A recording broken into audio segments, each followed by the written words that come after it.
In today's video, I will show you how to make Google Messages default SMS app on phone.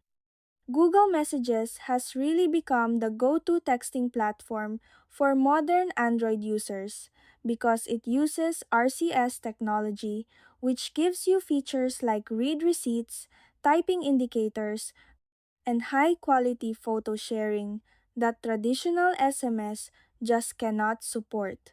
Making it your main app ensures you never miss out on those upgrades, and there are actually two incredibly simple ways to set it up. For the first method, open your settings on your phone.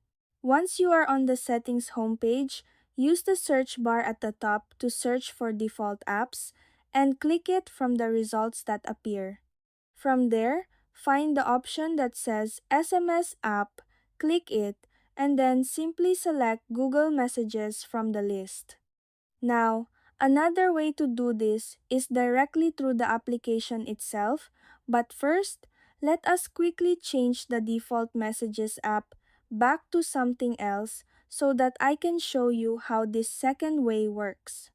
Back on your phone's homepage, locate the Google Messages app and open it up.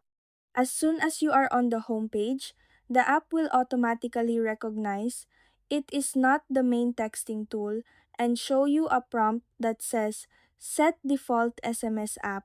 Go ahead and click it, then choose Google Messages from the pop-up window and click Set as Default to confirm it. And that's it! That's how you make Google Messages default SMS app on phone.